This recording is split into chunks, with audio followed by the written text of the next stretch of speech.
Sir ఒకసారి ఒక video చూడండి సార్, ఆ వీడియో చూడండి. సో ఒక చిన్న పాపని ముళ్ళ పొదల్లో విసిరేశారు సార్. సో పసికందు, ఆమె కనీసం నోటి నుండి మాటలు కూడా రాలేదు. సో ఆమె ఏం నేరం చేసిందని ఆమె తల్లిదండ్రులు ఆమెను వెలివేశారు సార్. సో దీనికి కారకులు ఎవరు, ఎందుకు సార్ ఇంత హృదయ విదాకమైన చాలా సంఘటనలు ఈ సమాజంలో చూడాల్సి వస్తుంది. అవును అవును. అంటే మన చేతిలో ఉన్నటువంటి 5,000 ఒకేలా ఉంటాయా? అందరూ పిల్లల కోసం ఎన్నో పడరాని పాటలు పడి లక్షల రూపాయలు, వేల రూపాయలు హాస్పిటళ్ళ చుట్టూ తిరిగి మెడిసిన్స్ వాడినా కూడా సంతానం కాదు. అవును సార్.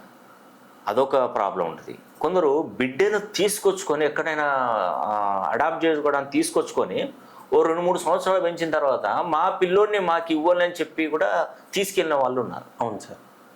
అంటే రకరకాలు, అంటే ఒక సంతానం లేక ఇబ్బంది పడుతూ చాలామంది ఉన్నారు.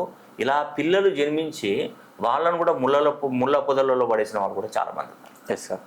అంటే ఒక విషయం ఎంత దిగజారిపోయింది అంటే చూడండి, జీవితాలు.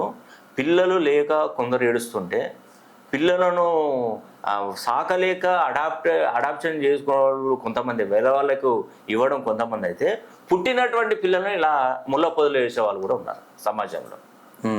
సమాజం అనేది ఖచ్చితంగా మార్పు రావాలంటే ప్రతి చైతన్యం అనేది వాళ్ళలో కలగాలండి. ఎందుకంటే సంతానం అంటే పిల్లలను వాళ్ళకు అభంశుభం తెలియదు, వాళ్ళకు నోట్లో మాటలు రావు, తల్లిదండ్రులు ముళ్ళపొదలు ఇస్తే ఏంది పరిస్థితి? అవునండి.